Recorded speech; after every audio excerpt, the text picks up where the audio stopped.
लोगों के लिए लेकर आया हूं संपूर्ण चाणक्य नीति, जिसके पूरे 17 अध्याय यहां पर आपको सुनने को मिलेंगे।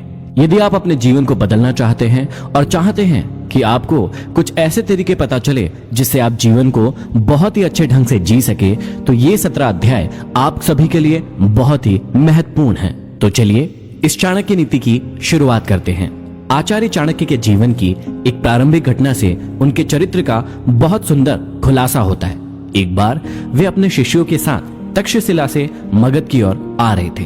मगध का राजा महानंद उनसे द्वेष रखता था। वह एक बार भरी सभा में चाणक्य का अपमान कर चुका था।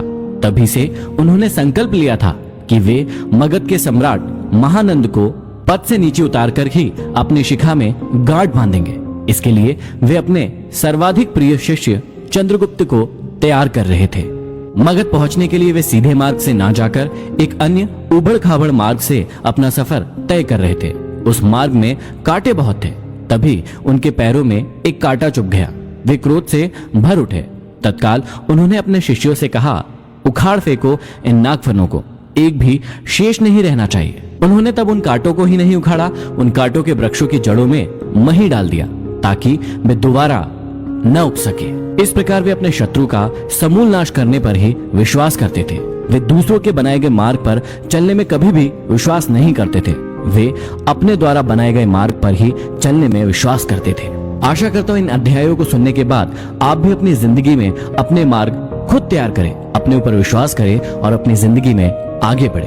तो चलिए प्रारंभ करते हैं। प्रथम अध्याय में श्री चाणक्य श्री विष्णु भगवान को नमन करते हुए समझाते हैं कि राजनीति में कभी कभी कुछ कर्म ऐसे दिखाई पड़ते हैं जिन्हें देखकर सोचना पड़ता है कि यह उचित हुआ या अनुचित, परंतु जिस अनीतिकारी से भी जन कल्याण होता हो अथवा धर्म का पक्ष प्रबल होता हो, तो उस अनैतिक कार्य को भी नीति सम्मत ही माना जाएगा। उदाहरण के रूप में महाभारत के युद्ध में युधिष्ठिर द्वारा अश्वत्थामा की मृत्यु का उद्घोष करना यद्यपि नीति विरुद्ध था, पर नीति कुशल योगीराज कृष्ण ने इसे उचित माना था, क्योंकि वे गुरु द्रोणाचार्य के विकट संहार से अपनी सेना को बचाना चाहते थे। आगे चाणक्य समझाते हैं कि मूर्ख छात्रों को पढ़ाने से, दुष्ट स्त्री के पालन पोषण से और दुखियों के साथ संबंध रखने से बुद्धिमान व्यक्ति भी दुखी होता है। इसका मतलब यह नहीं है कि मूर्ख शिष्यों को कभी उचित उपदेश नहीं देना चाहिए। समझाने का तात्पर्य यह है कि पतित आचरण वाली स्त्री की संगति करना तथा दुखी मनुष्यों के साथ समागम करने से विद्वान तथा भले व्यक्ति को दुख ही उठाना पड़ता है। वास्तव में शिक्षा उसी इंसान को दी जानी चाहिए जो सुपात्र हो। जो व्यक्ति बताई गई बातों को ना समझे, उसे परामर्श देने से कोई लाभ नहीं है। मूर्ख व्यक्ति को शिक्षा देकर अपना समय ही नष्ट किया जाता है। यदि बात दुखी व्यक्ति के साथ संबंध रखने की है, तो दुखी व्यक्ति हर पल अपना ही रोना रोता रहता है। इससे विद्वान व्यक्ति की साधना और एकाग्रता भंग हो जाती है। आगे श्री चाणक्य हमें समझाते हैं कि दुष्ट स्त्री, छल करने वाला मित्र, पलटकर तीखा जवाब देने वाला नौकर तथा जिस घर में सांप रहता हो उस घर में निवास करने वाले गृह स्वामी की मौत में संशय ना करे, वह निश्चित ही मृत्यु को प्राप्त होगा। घर में यदि दुष्ट और दुष्चरित्र वाली पत्नी हो तो उस पति का जीना ना जीना बराबर ही है।